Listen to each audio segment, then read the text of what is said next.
नमस्कार मित्रों, मैं शालिनी आपका आइडियल इंस्टीट्यूट में स्वागत करती हूँ। मित्रों, पढ़ने की श्रृंखला में हम थोड़ा और आगे बढ़ते हैं। तो आज का हमारा टॉपिक अभी छंद भी चल रहा है। छंद में हमने सममात्रिक छंद, अर्धसममात्रिक छंद पढ़ लिया है। आज बारी आती है विषम मात्रिक छंद की। विषम मात्रिक छंद में हमने आप लोगों को कुछ ट्रिक बताई हुई थी। ट्रिक ये थी कि विषम मात्रिक छंद में दो होते हैं, एक कुंडलिया और एक छप्पा है। तो इसकी ट्रिक क्या थी? कुछ थी। विषम मात्रिक मतलब इसके नाम से स्पष्ट हो जाता है जितने मात्राओं की संख्या की कोई गिनती न हो, विषम हो, सम न हो, कहीं तम हो कहीं विषम हो, कोई ये नहीं कहा जा सकता है। तो विषम मात्रिक छंद में पहला आता है कुंडलिया। देखते हैं कुंडलिया क्या होता है, इसको पढ़ते हैं। एग्जाम में ज्यादातर कुंडलिया में मात्रा लगाने को नहीं देता है, केवल डिफिनेशन के ज्यादातर क्वेश्चन पूछता है।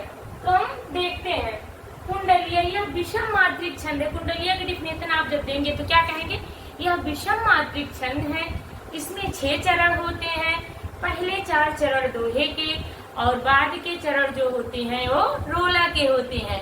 इसकी सबसे पहली विशेषता ये है कि जिस शब्द से कुंडलिया शुरू होती है उसी शब्द से उसका अंत होता है। जब भी आपको कुंडलिया चाहे बीच की लाइन हटा के ही थोड़ा ही दे, लेकिन ये ध्यान रखिएगा कि जिस शब्द से कुंडलिया की शुरुआत हो रही है उसी शब्द से कुंडलिया का अंत होगा। कहने का मतलब ये है कि एक ट्रिक ये भी याद रखिए, कुंडलिया में दोहा प्लस रोला या डी आर, डी से दोहा आर से रोला, तो कुंडलिया डी आर याद कर लीजिए आप लोग। ये आपकी एक ट्रिक हो गई।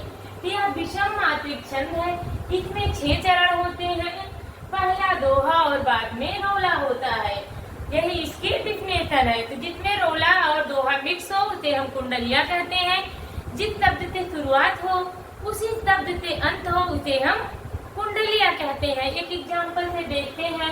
बिना विचारे जो करे सो पाछे पछताए, काम बिगाड़ो अपना जग में होत हसाए, जग में होत हसाए चित में चैन न आवे, खान पान सम्मान राग रग मन न भावे, कह गिरधर कबराए दुख कहु तर्क न तारे, हरकत है जी मान कियो जो बिना विचारे। अब मेरे मन में ये बात खड़क रही है कि हमने बिना विचारे काम को क्यों किया। जो हमने बिना विचारे काम किया है, ये बात मन को खड़क रही है।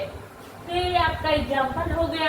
आप इसमें चाहे तो मैंने मात्राएं लगा दिया है, आप चाहे तो शुरू के कुछ मात्राएं काउंट करके चेक कर सकते हैं। तो आइए देखते हैं।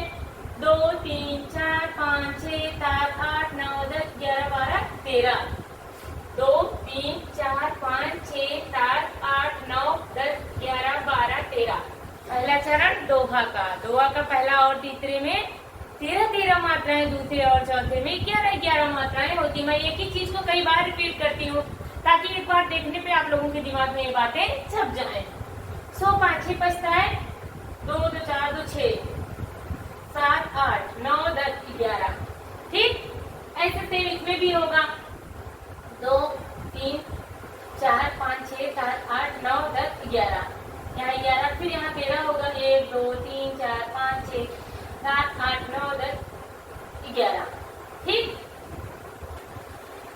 तो यह आपके शुरू के 4 जो होते हैं दोहा के होते हैं। बाद में जग में होत हतार चित में चैन ना आवे, इतनी मात्रा लगाएंगे।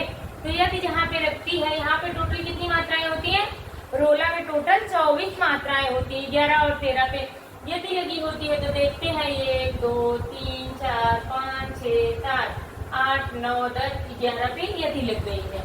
फिर 1 2 3 4 5 6 7 8 9 10 11 12 13। ठीक, फिर 13 पे यदि लग जाएगी। तो इस तरीके से हम देखते हैं। लंबा एग्जाम्पल है, आप लोग देख लीजिएगा, इसको याद कर लीजिएगा। पूर्ण रूप से इसके डिफिनेशन याद रखिएगा क्योंकि ज्यादातर क्वेश्चन जो है इसमें डिफिनेशन से ही बनते हैं।